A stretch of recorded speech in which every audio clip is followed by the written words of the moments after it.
ਸਤਿ ਸ਼੍ਰੀ ਅਕਾਲ, ਮੈਂ ਸੋਮ ਸਹੋਤਾ ਤੇ ਤੁਸੀਂ ਵੇਖ ਰਹੇ ਹੋ ਏਵਨ ਪੰਜਾਬੀ ਟੀਵੀ। ਬੀਜੇਪੀ ਵੱਲੋਂ ਬਕਾਇਦਾ ਤੌਰ ਤੇ ਇੱਕ ਪ੍ਰੈਸ ਕਾਨਫਰੰਸ ਕੀਤੀ ਗਈ ਹੈ ਜਿਸ ਦੇ ਵਿੱਚ ਉਹਨਾਂ ਨੇ ਪੰਜਾਬ ਸਰਕਾਰ ਨੂੰ ਘੇਰਿਆ ਔਰ ਪੰਜਾਬ ਸਰਕਾਰ ਦੇ ਬਾਰੇ ਉਹਨਾਂ ਨੇ ਬਹੁਤ ਜਿਹੜੀਆਂ ਉਮਦਾ ਉਹ ਗੱਲਾਂ ਕੀਤੀਆਂ ਨੇ ਕਿ ਕਿਸ ਤਰ੍ਹਾਂ ਪੰਜਾਬ ਦੇ ਵਿੱਚ ਸਰਕਾਰ ਜਿਹੜੀ ਆਮ ਆਦਮੀ ਪਾਰਟੀ ਦੀ ਚੱਲ ਰਹੀ ਹੈ ਔਰ ਕਿਸ ਤਰ੍ਹਾਂ ਲੋਕਾਂ ਵੱਲੋਂ ਜਿਨ੍ਹਾਂ ਉਮੀਦਾਂ ਨੂੰ ਲੈ ਕੇ ਸਰਕਾਰ ਨੂੰ ਚੁਣਿਆ ਸੀ ਕਿ ਉਹ ਪੰਜਾਬ ਦੀ ਜਨਤਾ ਤੇ ਖਰੀ ਉਤਰ ਰਹੀ ਹੈ ਜਾਂ ਨਹੀਂ। ਔਰ ਬੀਜੇਪੀ ਦੀ ਉਹ ਜਿਹੜੀ ਪ੍ਰੈਸ ਕਾਨਫਰੰਸ ਹੈ ਉਹ ਤੁਸੀਂ ਵੀ ਵੇਖ ਸਕਦੇ ਹੋ। ਆਮ ਆਦਮੀ ਪਾਰਟੀ ਦੀ ਸਰਕਾਰ ਨੂੰ ਸਿੱਖਿਆ ਸਰਕਾਰ ਦੀ ਤਰ੍ਹਾਂ ਦੀ ਪਹਿਲਾਂ ਇਹਨਾਂ ਨੇ ਸੈਸ਼ਨ ਬੁਲਾਇਆ ਕੌਨਫੀਡੈਂਸ ਮੋਸ਼ਨ ਲਈ, ਜਿਹਦਾ ਕੋਈ ਪ੍ਰਾਵਧਾਨ ਨਾ ਸੰਵਿਧਾਨ ਦੇ ਅੰਦਰ ਹੈ ਨਾ ਵਿਧਾਨ ਸਭਾ ਦੇ ਨਿਯਮਾਂ ਦੇ ਅਨੁਸਾਰ ਹੈ। ਗਵਰਨਰ ਸਾਹਿਬ ਨੇ ਮਨਾ ਕਰਤਾ। ਉਸ ਨਮੋਸ਼ੀ और शर्मिंदगी तो सबक सीखने की बजाय कोई आदमी गलती करता है तो सबक सीखना चाहिए, लेकिन आम आदमी पार्टी ऐसी है जी गलती तो बाद दूसरी गलती करने की विश्वास रखती है। इन्होंने उस गलती तो सबक सीखने की बजाय एक होर सैशन ली गवर्नर साहब को किया, पर कल मानयोग गवर्नर साहब ने एक चिट्ठी लिख करके इन्होंने पूछा कि जो तुहाडा सैशन चलना है उसका बिजनेस की रहेगा। जिस प्रकार नाल गवर्नर साहब की चिट्ठी तो बाद आम आदमी पार्टी के नेतावां ने व्यवहार किया है, आम आदमी पार्टी के मिनिस्टर्स उन्होंने प्रवक्ता उन्होंने राज्यसभा मैंबर जिस प्रकार का व्यवहार कर रहे हैं, जिस प्रकार की शब्दावली की वरतों कर रहे हैं, वो ये दर्शाता है कि आम आदमी पार्टी का देश के संविधान के प्रति, देश के संविधानिक पदां ते बैठे व्यक्तियों के प्रति कोई सम्मान नहीं।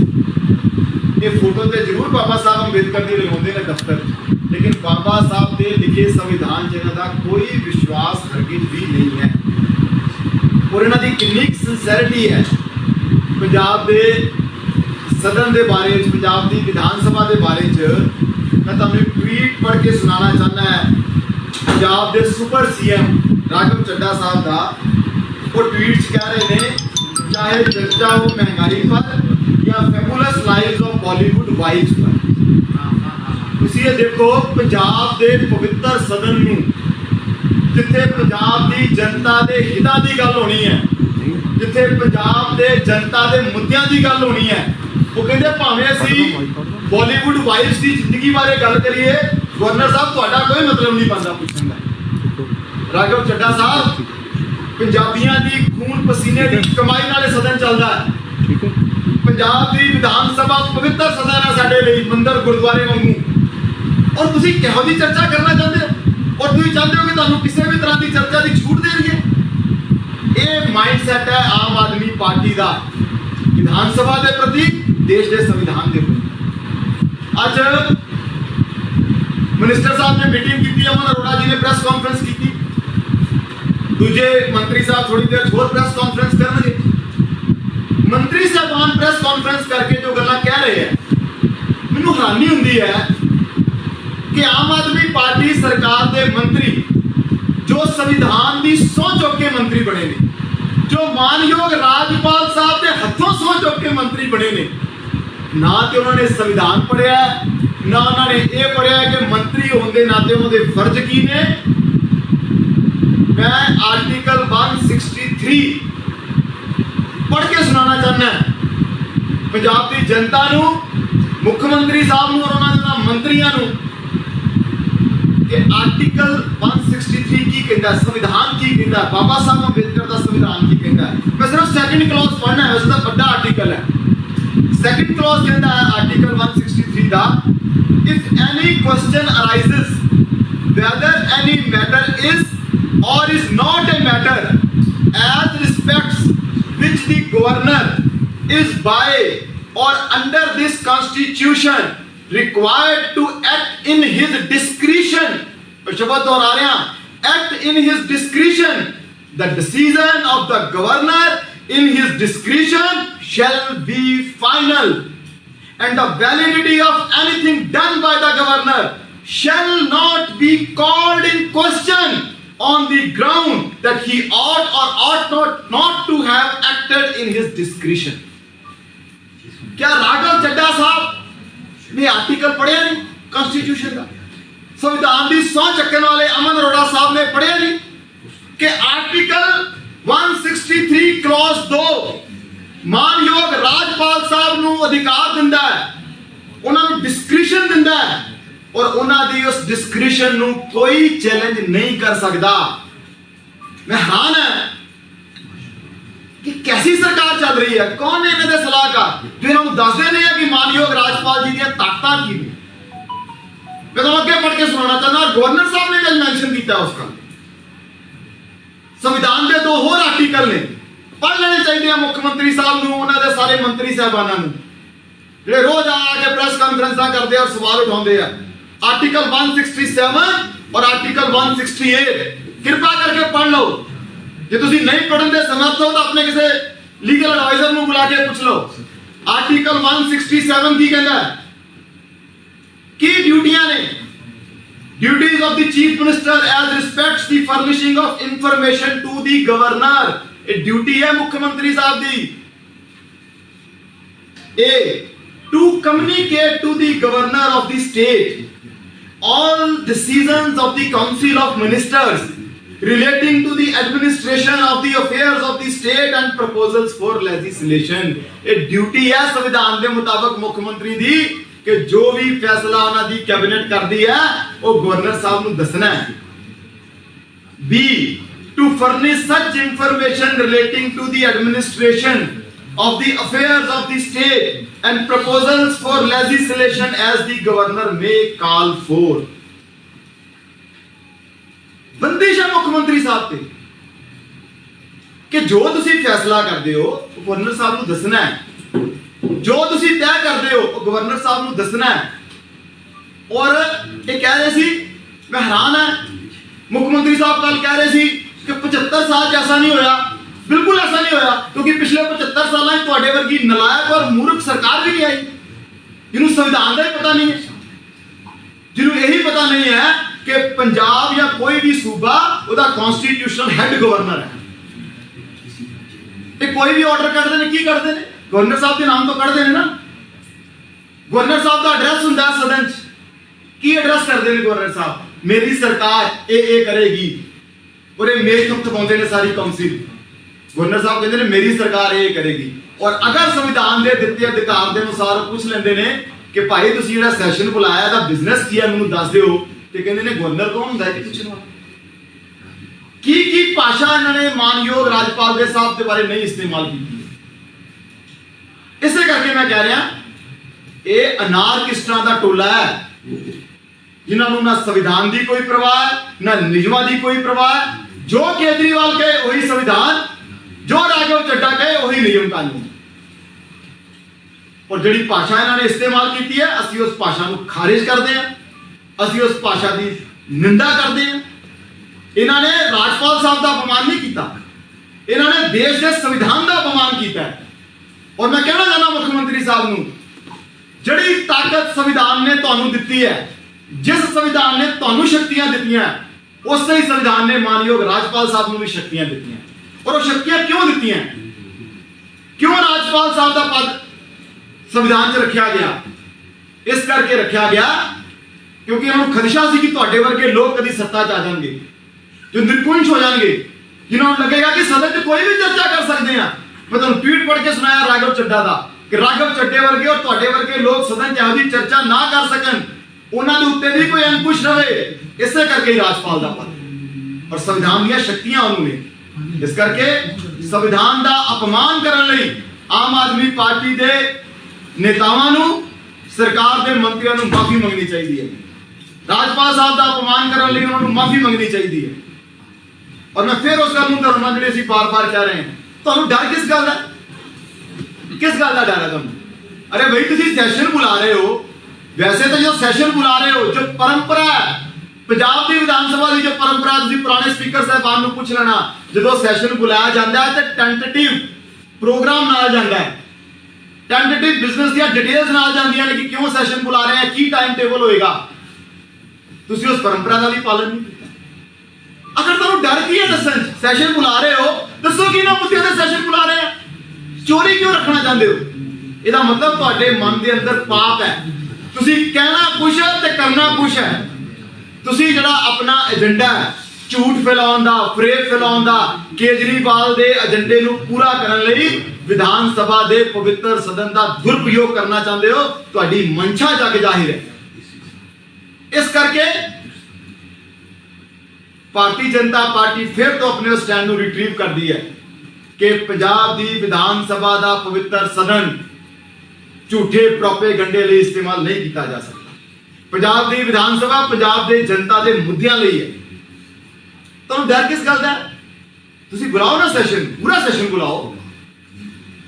ਨਸ਼ਿਆਂ ਦੇ ਉੱਪਰ ਚਰਚਾ ਕਰੋ ਕਿ ਰੋਜ਼ ਕਿਉਂ ਪੰਜਾਬ ਦੇ ਨੌਜਵਾਨ ਓਵਰਡੋਜ਼ ਕਰਕੇ ਮਰ ਰਹੇ ਆ, ਕਿਉਂ ਪੰਜਾਬ 'ਚ ਮਹਿੰਗੀ ਰੇਤ ਦੇ ਕਰਕੇ ਲੱਖਾਂ ਮਜ਼ਦੂਰ ਬੇਰੁਜ਼ਗਾਰ ਹੋਏ ਪਏ ਆ, ਕਿਉਂ ਕਿਸਾਨਾਂ ਦੀ ਕਰਜ਼ ਮਾਫੀ ਨਹੀਂ ਹੋਈ, ਕਿਉਂ ਰੋਜ਼ ਬੇਰੁਜ਼ਗਾਰਾਂ ਨੂੰ ਤੁਹਾਡੇ ਸੀਐਮ ਦਾ ਘਰ ਦੇ ਬਾਹਰ ਕੁੱਟ ਪੈ ਰਹੀ ਹੈ, ਡਾਂਗਾਂ ਚੱਲ ਰਹੀਆਂ, ਕਿਉਂ ਤੁਹਾਡੀ ਐਕਸਾਈਜ਼ ਪਾਲਿਸੀ ਤੇ ਭ੍ਰਸ਼ਟਾਚਾਰ ਦੇ ਦੋਸ਼ ਲੱਗ ਰਹੇ ਆ, ਕਿਉਂ ਤੁਹਾਡੀ ਮਾਈਨਿੰਗ ਪਾਲਿਸੀ ਭ੍ਰਸ਼ਟਾਚਾਰ ਦੇ ਦੋਸ਼ਾਂ 'ਚ ਘੇਰੀ ਹੋਈ ਆ। ਬੜੇ ਸਾਰੇ ਪੰਜਾਬ ਦੇ ਭਖਦੇ ਮਸਲੇ, ਕਰੋ ਨਾ ਭਖਦੇ ਮਸਲਿਆਂ ਤੇ ਸੈਸ਼ਨ। ਚੋਰੀ ਛਿਪੇ ਸੈਸ਼ਨ ਕਰਨ ਦੀ ਤੁਹਾਡੀ ਜਿਹੜੀ ਇਹ ਮਨਸ਼ਾ ਹੈ, ਔਰ ਜਿਸ ਪ੍ਰਕਾਰ ਨਾਲ ਤੁਸੀਂ ਸੰਵਿਧਾਨਿਕ ਪਦ ਦਾ ਅਪਮਾਨ ਕਰ ਰਹੇ ਹੋ, ਪੰਜਾਬ ਦੀ ਜਨਤਾ ਸਭ ਦੇਖ ਰਹੀ ਹੈ। ਔਰ ਮੈਂ ਇਸ ਗੱਲ ਨੂੰ ਹੋਰ ਅੱਜ ਯਾਦ ਕਰਨਾ ਚਾਹੁੰਦਾ, ਇਹ ਸਿਰਫ ਆਪਣੀਆਂ ਤਾਕਤਾਂ ਦਾ ਨਜਾਇਜ਼ ਫਾਇਦਾ ਹਰ ਜਗ੍ਹਾ ਉਠਾਉਣਾ ਚਾਹੁੰਦੇ। ਜੋ ਵਿਵਹਾਰ ਪੰਜਾਬ 'ਚ ਪਿਛਲੇ ਮਹੀਨਿਆਂ 'ਚ ਪੰਜਾਬ ਦੇ ਬਿਊਰੋਕਰੈਟਸ ਦਾ, ਸਰਕਾਰੀ ਮੁਲਾਜ਼ਮਾਂ ਦਾ, ਅਫਸਰਾਂ ਦਾ ਇਹਨਾਂ ਦੀ ਸਰਕਾਰ ਕਰ ਰਹੀ ਹੈ। 3 ਦਿਨ ਪਹਿਲਾਂ ਜਲੰਧਰ 'ਚ ਕੀ ਹੋਇਆ? ਕਿਸ ਪ੍ਰਕਾਰ ਇੱਕ ਪੁਲਿਸ ਦੇ ਅਫਸਰ ਨੂੰ ਕਿਹੜੀ ਭਾਸ਼ਾ ਨਾਲ ਐਮਐਲਏ ਸਾਹਿਬ ਧਮਕਾ ਰਹੇ ਸੀ? ਮਾਰਪੀਟ ਦਾ ਕੋਈ ਝੂਠਾ ਪਰਚਾ ਦਰਜ ਕਰਾਉਣ ਦਾ ਡਰਾਵਾ ਦੇ ਕੇ ਸਮਝੌਤਾ ਕੀਤਾ, ਤਬਾਦਲਾ ਕਰਤਾ। ਅੱਜ ਅਖਬਾਰ 'ਚ ਖਬਰ ਆਈ, ਇੱਕ ਡੀਸੀ ਆਈਐਸ ਆਫੀਸਰ ਲੜਕੀ ਕਿਸ ਪ੍ਰਕਾਰ ਦਾ ਦੁਰਵਿਵਹਾਰ ਉਹਦੇ ਨਾਲ ਐਮਐਲਏ ਸਾਹਿਬ ਦੀ ਧਰਮ ਪਤਨੀ ਜੀ ਨੇ ਕੀਤਾ। ਤੁਸੀਂ ਦੇਖੋ ਨਾ, ਇਹ ਸੰਵਿਧਾਨ ਦੀਆਂ ਗੱਲਾਂ ਕਰਦੇ ਨੇ। ਕਿਹੜਾ ਸੰਵਿਧਾਨ ਅਧਿਕਾਰ ਦਿੰਦਾ ਜੀ? ਰੋ ਕਰਕੇ ਉਸ ਕਾਰਜਕ੍ਰਮ ਨੂੰ ਛੱਡ ਕੇ ਗਈ ਸਾਰੀਆਂ ਅਖਬਾਰਾਂ ਦੀਆਂ ਸੁਰਖੀਆਂ। ਸੋ ਇਸ ਕਰਕੇ ਇਹ ਨਲਾਇਕ ਤੇ ਨਿਕੰਮੀ ਸਰਕਾਰ ਆਪਣੀਆਂ ਫੇਲੋਅਰਸ ਤੋਂ ਧਿਆਨ ਹਟਾਉਣ ਲਈ, ਝੂਠਾ ਪ੍ਰੋਪੇਗੰਡਾ ਫੈਲਾਉਣ ਲਈ, ਝੂਠਾ ਨੈਰੇਟਿਵ ਸੈੱਟ ਕਰਨ ਲਈ ਨਾ ਸਿਰਫ ਪੰਜਾਬੀਆਂ ਨੂੰ ਧੋਖਾ ਦੇ ਰਹੀ ਹੈ, ਨਾ ਸਿਰਫ ਪੰਜਾਬ ਦੀ ਵਿਧਾਨ ਸਭਾ ਦੀਆਂ ਪਰੰਪਰਾਵਾਂ ਦਾ ਅਪਮਾਨ ਕਰ ਰਹੀ ਹੈ, ਬਲਕਿ ਦੇਸ਼ ਦੇ ਸੰਵਿਧਾਨ ਦਾ, ਬਾਬਾ ਸਾਹਿਬ ਦੇ ਲਿਖੇ ਸੰਵਿਧਾਨ ਦਾ ਅਪਮਾਨ ਕਰ ਰਹੀ ਹੈ, ਸੰਵਿਧਾਨਿਕ ਵਿਵਸਥਾਵਾਂ ਦਾ ਅਪਮਾਨ ਕਰ ਰਹੀ ਹੈ। ਐਸੀ ਨਿਕੰਮੀ ਸਰਕਾਰ, ਐਸੇ ਅਨਾਰਕਿਸਟ ਲੋਕਾਂ ਦੇ ਖਿਲਾਫ ਸਾਡੀ ਲੜਾਈ ਜਾਰੀ ਹੈ। ਸੜਕ ਦੇ ਉੱਤੇ ਲੜਾਈ ਜਾਰੀ ਰਹੇਗੀ। ਅਸੀਂ ਪੰਜਾਬ ਦੀ ਜਨਤਾ ਦੇ ਜੋ ਅਸਲੀ ਮੁੱਦੇ ਆ, ਇਹਨਾਂ ਨੂੰ ਘੇਰ ਕੇ ਉੱਥੇ ਲੈ ਕੇ ਆਵਾਂਗੇ। ਇਹ ਜਿੰਨਾ ਮਰਜ਼ੀ ਝੂਠ ਬੋਲੀ ਜਾਣ, ਇਹ ਝੂਠ ਬੋਲਣਗੇ, ਅਸੀਂ ਫਿਰ ਘੇਰ ਕੇ ਮੁੱਦਿਆਂ ਤੇ ਲੈ ਕੇ ਆਵਾਂਗੇ। ਔਰ ਮੇਰੀ ਫਿਰ ਚੇਤਾਵਨੀ ਆਮ ਆਦਮੀ ਪਾਰਟੀ ਨੂੰ ਕਿ ਉਹ ਆਪਣੀਆਂ ਇਹਨਾਂ ਹਰਕਤਾਂ ਤੋਂ ਬਾਜ਼ ਆਏ। ਬਹੁਤ ਬਹੁਤ ਧੰਨਵਾਦ। ਸ਼ਰਮਾ ਸਾਹਿਬ, ਗਵਰਨਰ ਸਾਹਿਬ ਨੇ ਇੱਕ ਬੋਰਡ ਲੈਟਰ ਲਿਖ ਦਿੱਤਾ ਹੈ ਤੇ ਸਰਕਾਰ ਨੂੰ ਯਾਦ ਕਰਾਇਆ ਕਿ ਤੁਹਾਡੀਆਂ ਇਹ ਜਿਹੜੀਆਂ ਰਿਸਪੌਂਸਿਬਿਲਿਟੀਜ਼ ਨੇ, ਡਿਊਟੀਜ਼ ਨੇ, 167 168 ਦਾ ਜਿਹੜਾ ਉਹਨਾਂ ਨੇ ਲਿਖਿਆ, ਉਸ ਦੇ ਉੱਤੇ ਹੁਣ ਤੁਹਾਡਾ ਕੀ ਕੁਝ ਰਿਐਕਸ਼ਨ ਹੈਗਾ? ਕਿਉਂਕਿ ਤੁਸੀਂ ਵੀ ਇਸ ਦਾ ਜ਼ਿਕਰ ਕੀਤਾ। ਨਹੀਂ, ਮੈਂ ਤੇ ਇਸ ਗੱਲ ਨੂੰ ਬੜਾ ਸਪਸ਼ਟ ਕਹਿ ਰਿਹਾ ਕਿ ਸੰਵਿਧਾਨ ਨੇ ਰਾਜਪਾਲ ਸਾਹਿਬ ਨੂੰ ਅਧਿਕਾਰ ਦਿੱਤਾ। ਮਾਨਯੋਗ ਰਾਜਪਾਲ ਜੀ ਨੂੰ ਸੰਵਿਧਾਨ ਨੇ ਤਾਕਤ ਦਿੱਤੀ ਹੈ। ਉਹ ਪੁੱਛ ਸਕਦੇ ਨੇ, ਕਿਉਂ ਨਹੀਂ ਪੁੱਛ ਸਕਦੇ? ਉਹਨਾਂ ਨੂੰ ਪੂਰਾ ਪੁੱਛਣ ਦਾ ਅਧਿਕਾਰ ਹੈ। ਮੇਰਾ ਸਵਾਲ ਇਹ ਹੈ ਕਿ ਇਹਨਾਂ ਨੂੰ ਦੱਸਣ ਤੋਂ ਤਕਲੀਫ ਕੀ ਹੈ? ਆਮ ਆਦਮੀ ਪਾਰਟੀ ਦੇ ਵਿਧਾਇਕ ਕਹਿੰਦੇ ਨੇ ਕਿ ਗਵਰਨਰ ਦਾ ਅਹੁਦਾ ਨਹੀਂ ਹੋਣਾ ਚਾਹੀਦਾ ਪੰਜਾਬ ਦੇ। ਦੇਖੋ, ਆਮ ਆਦਮੀ ਪਾਰਟੀ ਦਾ ਬਸ ਚੱਲੇ ਤੇ ਉਹ ਤੇ ਕੇਜਰੀਵਾਲ ਨੂੰ ਛੱਡ ਕੇ ਬਾਕੀ ਸਾਰੇ ਅਹੁਦੇ ਖਤਮ ਕਰ ਦੇਣ। ਇੱਕੋ ਮਹਾਮਹਿਮ ਕੇਜਰੀਵਾਲ ਸਾਹਿਬ ਨੇ, ਉਹਨਾਂ ਦਾ ਲੈਫਟੀਨੈਂਟ ਰਾਘਵ ਚੱਡਾ ਨੇ, ਉਹਨਾਂ ਦਾ ਬਸ ਚੱਲੇ ਤੇ ਉਹ ਕੰਮ ਕਹਿੰਦੇ ਭਗਵੰਤ ਮਾਨ ਸਾਹਿਬ ਦਾ ਮੁੱਖ ਮੰਤਰੀ ਦਾ ਅਹੁਦਾ ਵੀ ਨਹੀਂ ਰਹਿਣਾ ਚਾਹੀਦਾ। ਉਹਨਾਂ ਦਾ ਬਸ ਨਹੀਂ ਚੱਲ ਰਿਹਾ ਐਕਚੁਅਲੀ। ਦੇਖੋ, ਮੈਂ ਹੀ ਫਿਰ ਗੱਲ ਕਹਿ ਰਿਹਾ, ਇਹ ਗੱਲਾਂ ਕਰਦੇ ਨੇ ਜ਼ਰੂਰ ਸੰਵਿਧਾਨ ਦੀਆਂ, ਲੋਕਤੰਤਰ ਦੀਆਂ ਵੱਡੀਆਂ ਵੱਡੀਆਂ, ਇਹਨਾਂ ਦਾ ਸੰਵਿਧਾਨ ਦੀਆਂ ਵਿਵਸਥਾਵਾਂ 'ਚ ਕੋਈ ਵਿਸ਼ਵਾਸ ਨਹੀਂ ਹੈ। ਐਸੇ ਅਨਾਰਕਿਸਟ ਲੋਕਾਂ ਦੇ ਖਿਲਾਫ ਪੰਜਾਬ 'ਚ ਰਾਜਨੀਤਿਕ ਲੜਾਈ ਸਾਨੂੰ ਲੜਨੀ ਪਏਗੀ। ਸੁਭਾਸ਼ ਜੀ ਕਹਿ ਰਹੇ ਨੇ ਕਿ ਰਾਜਪਾਲ ਨੂੰ ਜ਼ਿਲ੍ਹੇ 'ਚ ਜਾ ਕੇ ਪੋਲੀਟੀਕਲ ਸਪੀਚਾਂ ਦੇ ਰਹੇ ਨੇ, ਆਪਣੀ ਮਰਿਆਦਾ ਦਾ ਰਾਜਪਾਲ ਉਹਨਾਂ ਨੂੰ ਖਿਆਲ ਰੱਖਣਾ ਚਾਹੀਦਾ। ਮੈਨੂੰ ਬੜੀ ਹੈਰਾਨੀ ਹੈ ਇਸ ਗੱਲ ਦੀ ਕਿ ਇਹ ਕੌਣ ਹੁੰਦੇ ਨੇ ਰਾਜਪਾਲ ਸਾਹਿਬ ਨੂੰ ਡਾਇਰੈਕਸ਼ਨ ਦੇਣ ਵਾਲੇ ਕਿ ਰਾਜਪਾਲ ਸਾਹਿਬ ਨੇ ਕੀ ਬੋਲਣਾ ਔਰ ਕੀ ਨਹੀਂ ਬੋਲਣਾ। ਕਿਸੇ ਸਟੇਟ ਦਾ ਕਨਸਟੀਟਿਊਸ਼ਨਲ ਹੈਡ ਅਗਰ ਕਿਸੇ ਡਿਸਟ੍ਰਿਕਟ 'ਚ ਜਾ ਰਿਹਾ, ਲੋਕਾਂ ਨੂੰ ਮਿਲ ਰਿਹਾ, ਤੇ ਉਹਦਾ ਅਧਿਕਾਰ ਹੈ। ਅਗਰ ਇਹਨਾਂ ਨੂੰ ਲੱਗਦਾ ਹੈ ਕਿ ਉਸ ਅਧਿਕਾਰ ਨਹੀਂ ਹੈ ਤੇ ਰਾਜਪਾਲ ਸਾਹਿਬ ਨੂੰ ਚਿੱਠੀ ਲਿਖਣ, ਮੁੱਖ ਮੰਤਰੀ ਸਾਹਿਬ ਕਹਿਣ ਉਹਨਾਂ ਨੂੰ। ਕਿਉਂ ਨਹੀਂ ਕਿਹਾ? ਮੁੱਖ ਮੰਤਰੀ ਸਾਹਿਬ ਤੇ ਬੈਠੇ ਹੁੰਦੇ ਲਾਲ ਦੀ ਕੁਰਸੀ ਢਾ ਕੇ। ਰਾਜਪਾਲ ਸਾਹਿਬ ਜਿੱਥੇ ਜਾਂਦੇ ਆ, ਮੁੱਖ ਮੰਤਰੀ ਸਾਹਿਬ ਨਾਲ ਬੈਠੇ ਹੁੰਦੇ ਕਿ ਨਹੀਂ ਹੁੰਦੇ? ਨਾਲ ਬੈਠੇ ਹੁੰਦੇ ਆ। ਤੇ ਕਿਉਂ ਬੈਠੇ ਹੁੰਦੇ ਆ ਫਿਰ ਨਾਲ? ਉਹ ਕਹਿ ਰਹੇ ਨੇ ਬੀਜੇਪੀ ਦੇ 2 ਐਮਐਲਏ ਨੇ ਵਿਧਾਨ ਸਭਾ ਦੇ ਅੰਦਰ, ਇਸ ਕਰਕੇ ਰਾਜਪਾਲ ਨੂੰ ਵਿਪਕਸ਼ ਦੀ ਭੂਮਿਕਾ ਅਦਾ ਕਰ ਰਹੇ। ਅਰੇ ਦੇਖੋ, ਇਹ ਉਹਨਾਂ ਦਾ ਅਹੰਕਾਰ ਹੈ। ਇਹ ਉਹਨਾਂ ਦਾ ਅਹੰਕਾਰ ਹੈ। ਐਮਐਲਏ 2 ਨਹੀਂ, ਐਮਐਲਏ 1 ਹੈ ਜਾਂ ਐਮਐਲਏ ਨਹੀਂ ਹੈ। ਸਵਾਲ ਇਹ ਹੈ ਕਿ ਪੰਜਾਬ या हिंदुस्तान संविधान के अनुसार चलेगा या केजरीवाल ते राघव चड्ढा की मर्जी के अनुसार चलेगा। सवाल ये है, सवाल नंबर का नहीं है इतने सवाल है कि नियम की है, संविधान की कह रहे हैं। और संविधान बड़ा स्पष्ट है कि मानयोग राज्यपाल साहब किसी भी सूबे के कॉन्स्टिट्यूशनल हेड ने, संविधानिक मुखी ने उन्होंने जवाब दे। इस संविधान ने बनाया है आर्टिकल 163, आर्टिकल 167, आर्टिकल 168, ये सारे संविधान दे आर्टिकल मानयोग राज्यपाल साहब नूं शक्ति दिंदे हैं, ताकत दिंदे हैं। और भारतीय जनता पार्टी का अपने संविधान से पूरा विश्वास। डॉक्टर साहब एक बड़ी अहम चीज कुछ विधायकों ने भी उस दिन प्रदर्शन करते हुए गल आखी है, कहते कि 92 ਜਿਹੜੇ ਵਿਧਾਇਕ ਨੇ ਬਹੁਤ ਪੂਰੀ ਮਿਲੀ ਹੋਈ ਹੈ, ਇਸ ਕਰਕੇ ਇੱਕ ਅਹਿਮ ਚੀਜ਼, ਅਹਿਮ ਫੈਸਲਾ ਲੈ ਸਕਦੇ ਸੀ ਕਿ ਜਿਹੜੀਆਂ ਪਾਰਟੀਆਂ ਵਿੱਚ ਡੰਡੂ ਛੜੱਪੇ ਵੱਜ ਗਏ ਤੇ ਉਧਰ ਜਾਣ ਦਾ ਉਹਦੇ ਖਿਲਾਫ ਕੋਈ ਮਤਾ ਲਿਆਉਣਾ ਸੀਗਾ ਤੇ ਬੀਜੇਪੀ ਨੂੰ ਵੀ ਕਹਿੰਦੇ ਭੜਕ ਲੱਗੀ, ਇਸੇ ਕਰਕੇ ਉਹ ਚਾਹੁੰਦੇ ਨਹੀਂ ਸੀ अरे ਕਿ ਇਹ यार ਕੰਮ ਹੋਵੇ। मेरी गल सुनो, चलो इस तो वड्डी मूर्खता कोई हो नहीं सकती। अरे भैया तुसी बिजनेस लिखते हो ना कि ये मता लेके आना, सी कदों मना कर रहे हैं? कौन मना कर रहे हैं? कोई मना कर रहा है क्या? लेके आन मता। लेकिन फिर जो मता लेके आएंगे ते जलंधर जेडे इन्होंने कांग्रेस के और बीजेपी के काउंसलर शामिल कराए। कल 15 फोटो अनमोल गगन मान जी खड़े होकर खिचा रहे सी, 15 पार्षद जेडे आम आदमी पार्टी जितते आ गए। फिर ये सारा ड्रामा पंजाब चल रहा है, पहले बंद ही कर लें। नहीं, लोटस कमल ਦੇ ਰਿਗਾਰਡਿੰਗ ਕਹਿੰਦੇ अरे मैं ਵਿਧਾਇਕ ਨੇ शिफ्ट कर नहीं भैया काउंसलर शिफ्ट कर दें, ठीक है। ਸਾਰੇ ਪੰਜਾਬ 'ਚ ਦੂਜੀਆਂ ਪਾਰਟੀਆਂ ਦੇ ਪਾਰਸ਼ਦਾਂ ਨੂੰ ਡਰਾ ਕੇ ਧਮਕਾ ਕੇ ਲਾਲਚ ਦੇ ਕੇ ਆਮ ਆਦਮੀ ਪਾਰਟੀ ਤੇ ਲਈ ਜਾਂਦੇ ਆ, ਉਹ ਠੀਕ ਹੈ। ਇਸ ਕਰਕੇ ਇਹ ਸਿਰਫ ਇਹਨਾਂ ਦਾ ਡਰਾਮਾ ਹੈ। और अगर ये ऐसा बिल लेके आना चाहते हैं तो लेके आओ, भी भी है। अगर तुसी कोई लेजिस्लेशन लेके आना है, फिर मैं तुम पढ़ के सुना देना article 167A, to communicate to governor of the state all decisions of the council of ministers relating to the administration of the affairs of the state and proposals for legislation।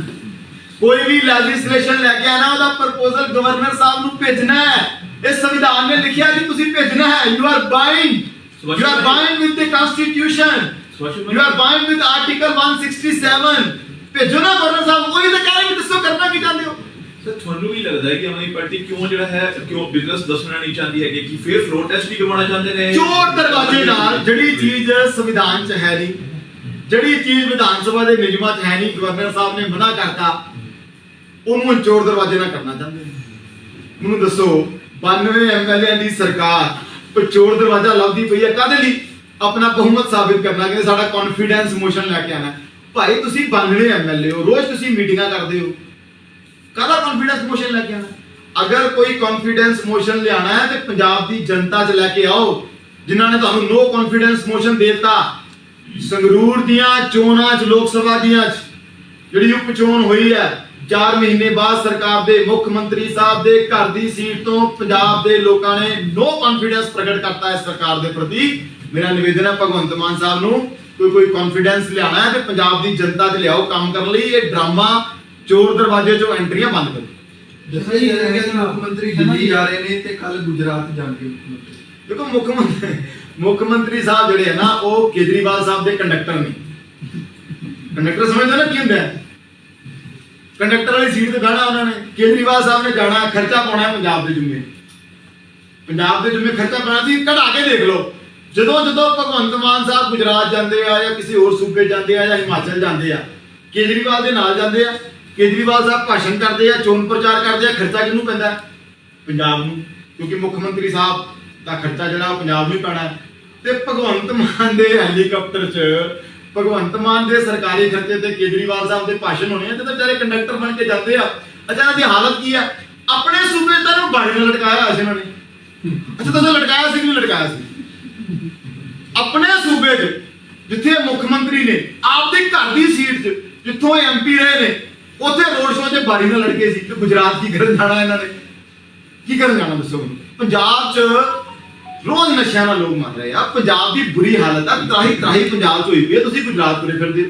ਇਸ ਕਰਕੇ ਮੇਰੀ ਬੇਨਤੀ ਹੈ ਭਗਵੰਤ ਮਾਨ ਸਾਹਿਬ ਨੂੰ ਕਿ ਕੇਜਰੀਵਾਲ ਦਾ ਪ੍ਰਚਾਰ ਬੰਦ ਕਰਨ, ਕੰਡਕਟਰ ਵਾਲੀ ਭੂਮਿਕਾ ਤੋਂ ਨਿਕਲ ਕੇ ਮੁੱਖ मंत्री वाली भूमिका चाहिए। शर्मा जी, राजा वरिंग ने ये बोला था कि किसी इंटेलिजेंस के अधिकारी ने सरकार को ये सूचना दी है कि 9 उनके विधायक कांग्रेस में जाने वाले हैं और 3 भाजपा में जाने वाले हैं। तो इसी सूचना के आधार पर जब हड़कंप मचा तो मैं ऑपरेशन लोटस का शोर मचाया। क्या आपके पास भी इस तरह की सूचना है? देखो मैं ना अज तुहानू बड़े हथ जोड़ के सनिमर बेनती करनी है कि इन्हों के 92 MLA जनता ने चुने और असी दिलों चाहते हैं कि यह सरकार चले। जिस प्रकार की हालत 5 महीने करती है, ये सरकार 5 महीने होर चल गई तो आम आदमी पार्टी का पूरे हिंदुस्तान च भोग पै गया ऑलरेडी। तुम हिमाचल जाके हिमाचल के लोगों को पूछो, आम आदमी पार्टी कहते अच्छा जिन्होंने पंजाब का बेड़ा गर्क किया वही कहते ना। इस करके ਅਸੀਂ ਚਾਹੁੰਦੇ ਹਾਂ ਸਰਕਾਰ ਚੱਲੇ। ਦੂਜਾ ਜਿੱਦਾਂ ਦੀ ਇਹਨਾਂ ਦੇ ਐਮਐਲਏ ਦੀਆਂ ਕਰਤੂਤਾਂ ਨੇ, ਜੋ ਵਿਵਹਾਰ ਇਹਨਾਂ ਦੇ ਮੰਤਰੀ ਤੇ ਐਮਐਲਏ ਕਰ ਰਹੇ ਨੇ, ਇਹ ਆਉਣ ਵੀ ਤੇ ਸਾਡੇ ਹੱਥ ਜੋੜੇ ਆ ਭਾਜੀ, ਅਸੀਂ ਨਹੀਂ ਲੈ ਸਕਦੇ ਇਹਨਾਂ ਨੂੰ। ਇਹ ਆਮ ਆਦਮੀ ਪਾਰਟੀ ਨੂੰ ਮੁਬਾਰਕ, ਉਹਨਾਂ ਦੇ ਐਮਐਲਏ ਜਿਹੜੇ ਨਗੀਨੇ ਚੁਣ ਕੇ ਇਹਨਾਂ ਨੇ ਲਿਆਂਦੇ ਆ, ਇਹ ਜਨਤਾ ਹੀ ਉਹਨਾਂ ਨੂੰ ਸਾਫ਼ ਕਰੇ ਤੇ ਕਰੇ। ਅਸੀਂ ਬਿਲਕੁਲ ਲੈਣ ਨੂੰ ਵੀ ਤਿਆਰ ਨਹੀਂ, ਖਰੀਦ ਲੈਣ ਨੂੰ ਵੀ ਤਿਆਰ ਨਹੀਂ, ਉਹ ਛੱਡ ਕੇ ਆ ਜਾਣ ਤਾਂ ਵੀ ਲੈਣ ਨੂੰ ਤਿਆਰ। ਸਰ ਪਰਸੈਪਸ਼ਨ ਬਣਾਈ ਜਾ ਰਹੀ ਹੈ ਜਿਵੇਂ ਵੈਸਟ ਬੰਗਾਲ ਦੀ ਤਰ੍ਹਾਂ ਜਾਂ ਹੋਰ ਸਟੇਟਸ ਦੀ ਤਰ੍ਹਾਂ, ਗਵਰਨਰ ਵਰਸਸ ਸਟੇਟ ਗਵਰਨਮੈਂਟ। ਦੇਖੋ ਆਮ ਆਦਮੀ ਪਾਰਟੀ ਦੀ ਆਦਤ ਕੀ ਹੈ, ਉਹ ਹਮੇਸ਼ਾ ਇਹ ਚਾਹੁੰਦੇ ਆ ਕਿ ਫੇਕ ਇਸ਼ੂਸ ਖੜੇ ਰਹਿਣ। ਫੇਕ ਇਸ਼ੂ ਖੜੇ ਕਰੋ ਤਾਂ ਕਿ ਰੀਅਲ ਇਸ਼ੂਸ ਤੋਂ ਧਿਆਨ ਹਟੇ। ਕੋਈ ਰੀਅਲ ਇਸ਼ੂਸ ਲਈ ਜਵਾਬ ਨਹੀਂ ਹੈਗਾ, ਕੀ ਜਵਾਬ ਦੇਣਗੇ ਹੁਣ ਦੱਸੋ ਨਾ। ਐਮਐਲਏ ਮੰਤਰੀ ਸਰਕਾਰ ਜਾਏਗੀ ਤੇ ਮਹਿਲਾਵਾਂ ਨੂੰ ਕੀ ਜਵਾਬ ਦੇਗੀ? ਪਹਿਲੀ ਗਰੰਟੀ ਸੀ 1000 ਰੁਪਇਆ ਖਾਤੇ ਵਿੱਚ ਪਾਵਾਂਗੇ, ਦਿੱਤਾ ਨਹੀਂ ਗਿਆ। रोज बेरोजगार ਜਿਹੜੇ ਪੰਜਾਬ ਦੇ ਆ, ਰੋਜ਼ ਕੁੱਟ ਪੈ ਰਹੀ ਨਾ ਉਹਨੂੰ, ਰੋਜ਼ ਕੁੱਟ ਪੈ ਰਹੀ, ਕੀ ਜਵਾਬ ਦੇਣ ਨੂੰ? ਦੇਣ ਨੂੰ ਕੋਈ ਨੌਕਰੀ ਨਹੀਂ। ਰੇਤ ਦਾ ਭਾਅ ਤੁਹਾਡੇ ਤੋਂ ਕਿਸੇ ਨੇ ਘਰ ਬਣਾਇਆ ਪਿਛਲੇ ਦਿਨਾਂ 'ਚ? ਕੋਈ ਕਿਤੇ ਗਲਤੀ ਨਾ ਕਰ ਲਿਓ ਪਲਸਤਰ ਕਰਾਉਣ ਦੀ, ਐਵੇਂ ਕਿਤੇ ਭੁਲੇਖੇ 'ਚ ਆ ਜਾਓ, ਭਾਬੀ ਸਾਡੀ ਕਵੇ ਕਿ ਆ ਘਰ ਦੀ ਛੱਤ ਥੋੜੀ ਚੌਂਦੀ ਹੈ ਤੇ ਪਲਸਤਰ ਕਰਾ ਲਓ, ਠੀਕ ਕਰਾ ਲਓ। ਰੇਤ ਦਾ ਭਾਅ ਜਾ ਕੇ ਪੁੱਛ ਲਿਓ ਇੱਕ ਵਾਰੀ। ਜਿਹੜਾ ਭਾਅ ਇਹ ਕਹਿੰਦੇ ਸੀ ਜੀ ਅਕਾਲੀਆਂ ਨੇ ਬੜੀ ਰੇਤ ਵੇਚਦੀ, ਕਾਂਗਰਸੀ ਤਾਂ ਰੇਤ ਲੁੱਟ ਕੇ ਖਾ ਗਏ। ਜਿਹੜਾ ਬਾਜ਼ਾਰ ਜਾ ਕੇ ਭਾਅ ਪੁੱਛ ਲਓ ਅੱਜ ਕਿਸ ਭਾਅ ਰੇਤ ਵਿਕ ਰਹੀ ਹੈ, ਕਿਸ ਭਾਅ ਵਿਕ ਰਹੀ ਹੈ ਰੇਤ, ਕੀ ਜਵਾਬ ਦੇਣ? ਇਸ ਕਰਕੇ ਰੋਜ਼ ਨਸ਼ੇ ਦੀ ਓਵਰਡੇਜ਼ ਨਾਲ ਬੱਚੇ ਮਰਦੇ, ਕਿਸਾਨ ਕਰਜ਼ਾ ਮਾਫੀ ਦੀ ਗੱਲ ਕਰਦੇ ਆ, ਪਿੰਡ ਚਲ ਜਾਂਦੇ ਆ ਕਿਸੇ ਦੇ। ਇਹ ਵਿਚਾਰੇ ਹੁਣ ਕਿਹੜਾ ਮੂੰਹ ਲੈ ਕੇ ਜਨਤਾ 'ਚ ਜਾਣ? ਇਸ ਕਰਕੇ ਕਰਨ ਜੀ ਤੇ ਤਰੀਕਾ ਇਹੀ ਹੈ ਕਿ ਭਾਈ ਝੂਠਾ ਮੁੱਦਾ ਕੋਈ ਨਾ ਕੋਈ ਫੇਕ ਇਸ਼ੂ ਬਣਾ ਦਿਓ, ਪੰਜਾਬ ਦੇ ਲੋਕਾਂ ਦਾ ਧਿਆਨ ਵੱਡਿਆ ਰਹੇ। ਇਦਾਂ ਹੁੰਦਾ ਨਹੀਂ। ਇੱਕ ਵਾਰੀ ਜ਼ਰੂਰ ਪੰਜਾਬੀ ਇਹਨਾਂ ਦੇ ਝਾਂਸੇ 'ਚ ਆ ਗਏ, ਉਹਨਾਂ ਦਾ ਗੁੱਸਾ ਸੀਗਾ, ਹੁਣ ਪੰਜਾਬੀਆਂ ਨੇ ਇਹਨਾਂ ਨੂੰ ਦਿਨੇ ਤਾਰੇ ਦਿਖਾਉਣੇ। ਪਰ ਲੱਗਦਾ ਨਹੀਂ ਕਿ ਜਿਸ ਤਰ੍ਹਾਂ ਦੇ ਨਾਲ ਉਹਨਾਂ ਨੇ ਪ੍ਰੋਟੈਸਟ ਪਿਛਲੇ ਦਿਨ ਕੀਤਾ ਗਵਰਨਰ ਹਾਊਸ ਦੇ ਜਿਹੜੇ ਤਖਤੀਆਂ ਜਿਹੜੀਆਂ ਸੀਗੀਆਂ ਉਹਨਾਂ ਦੀ ਸਾਰੀ ਲਿਖਾਈ ਹਿੰਦੀ ਦੇ ਵਿੱਚ ਸੀਗੀ, ਉਸ ਤੋਂ ਬਾਅਦ ਉਹ ਚੀਜ਼ਾਂ ਜਿਹੜੀਆਂ ਨੇ ਗੁਜਰਾਤ ਦੇ ਵਿੱਚ ਕਿਤੇ ਨਾ ਕਿਤੇ ਚਲਾਈਆਂ ਗਈਆਂ, ਕਿਤੇ ਨਾ ਕਿਤੇ ਉਹ ਵੀਡੀਓ ਜਿਹੜੀਆਂ ਨੇ। ਮੈਂ ਤਾਂ ਪਹਿਲਾਂ ਹੀ ਕਹਿ ਰਿਹਾ, ਪੰਜਾਬ 'ਚ ਜੋ ਕੁਝ ਵਾਪਰ ਰਿਹਾ ਉਹ ਪੰਜਾਬ ਵਾਸਤੇ ਨਹੀਂ ਹੈ, ਨਾ ਪੰਜਾਬੀਆਂ ਵਾਸਤੇ ਹੈ।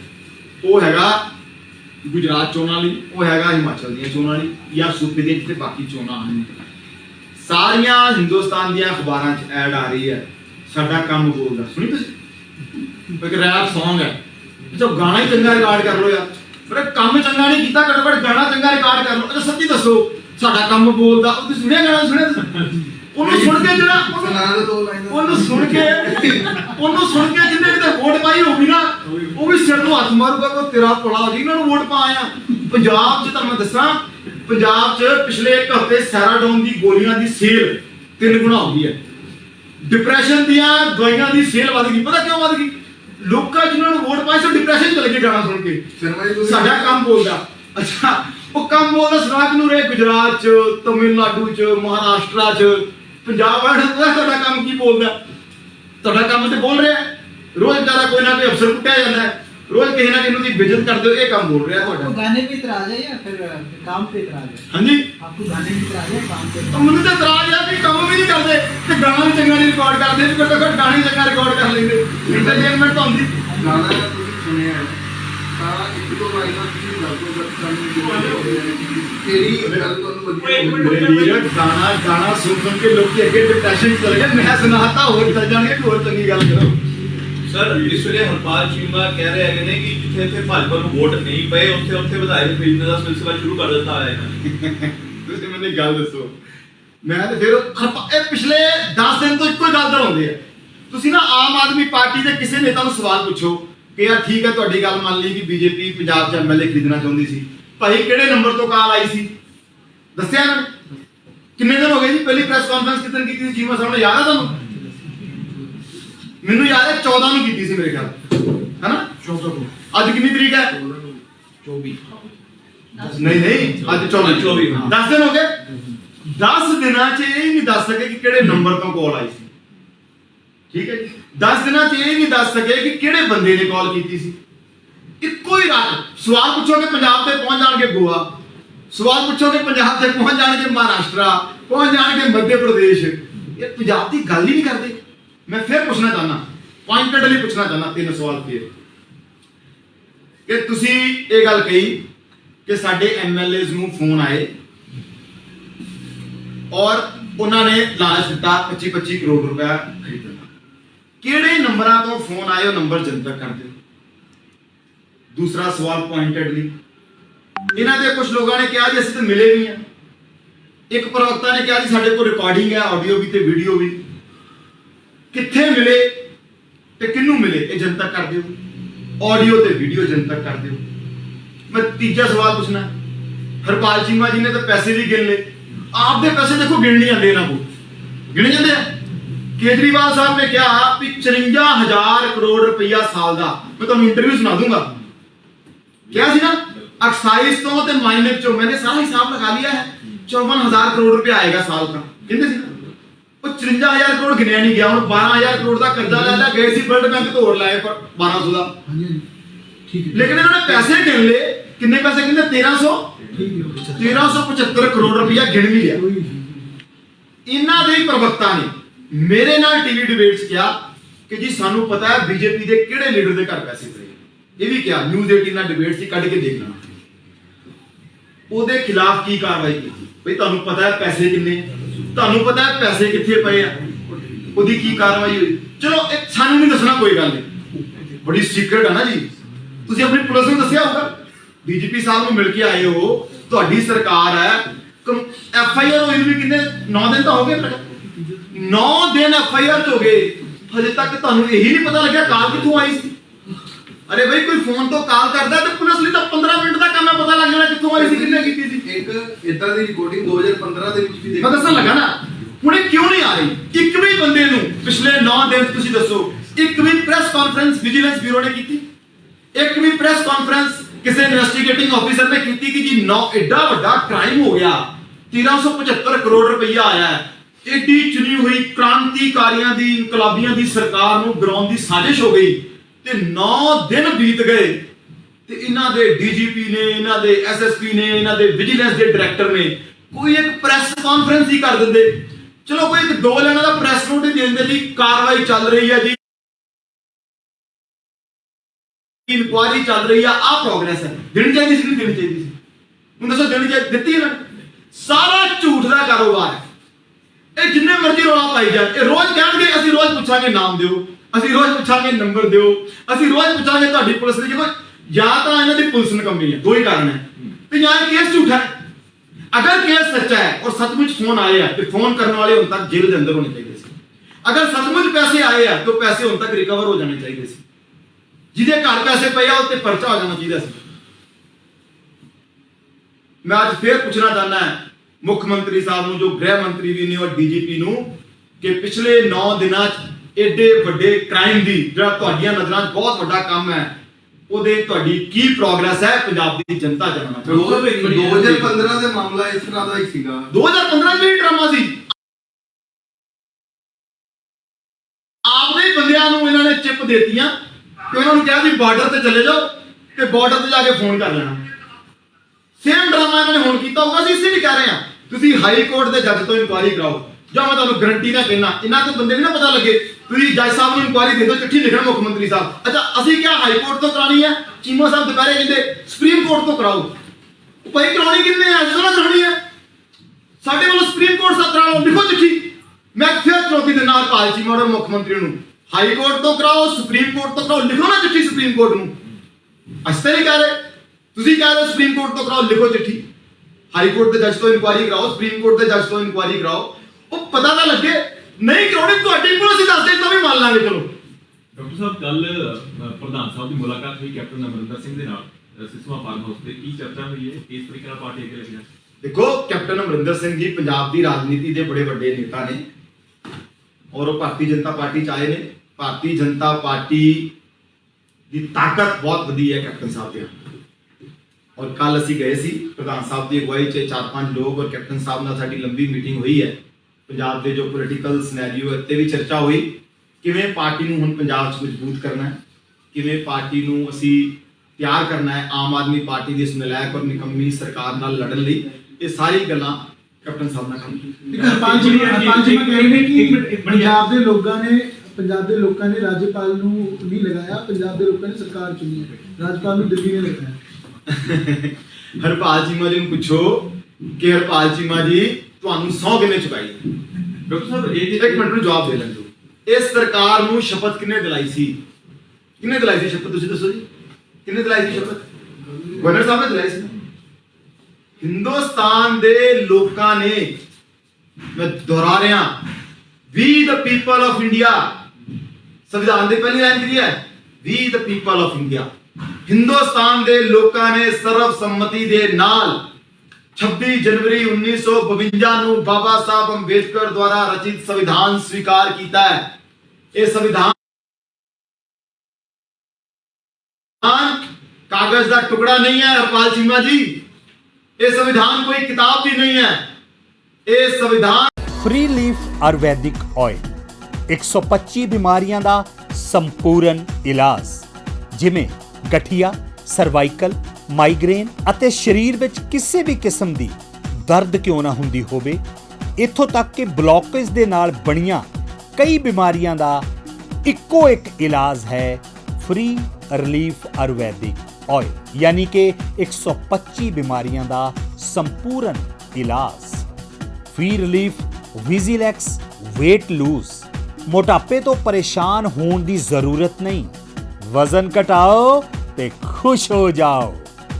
ਫ੍ਰੀ ਰਿਲੀਫ ਪਾਵਰ ਮਰਦਾਨਾ ਕਮਜ਼ੋਰੀ ਨੂੰ ਖਤਮ ਕਰਦਾ ਹੈ ਤੇ ਨਰਕ ਭਰੀ ਜ਼ਿੰਦਗੀ ਵਿੱਚ ਲਿਆਉਂਦਾ ਹੈ ਰੌਣਕ। ਫ੍ਰੀ ਰਿਲੀਫ ਪਾਵਰ ਕਬਜ਼ ਤੋਂ ਪਰੇਸ਼ਾਨ ਹੋਣ ਦੀ ਹੁਣ ਜ਼ਰੂਰਤ ਨਹੀਂ ਹੈ। ਕਬਜ਼ ਤੋਂ ਛੁਟਕਾਰਾ ਪਾਉਣ ਲਈ ਆ ਗਿਆ ਕਬਜ਼ ਹਰ ਚੂਰਨ। ਕਬਜ਼ ਹਰ ਚੂਰਨ ਨੂੰ ਅਪਣਾਓ ਤੇ ਕਬਜ਼ ਤੋਂ ਛੁਟਕਾਰਾ ਪਾਓ। ਹੁਣ ਤੱਕ ਲੱਖਾਂ ਮਰੀਜ਼ ਲੈ ਚੁੱਕੇ ਨੇ ਫਾਇਦਾ। ਵਧੇਰੇ ਜਾਣਕਾਰੀ ਲਈ ਤੁਸੀਂ ਸੰਪਰਕ ਕਰ ਸਕਦੇ ਹੋ 94784 84087। ਨੰਬਰ ਇੱਕ ਵਾਰ ਫਿਰ ਤੁਸੀਂ ਨੋਟ ਕਰ ਸਕਦੇ ਹੋ 9478 484087।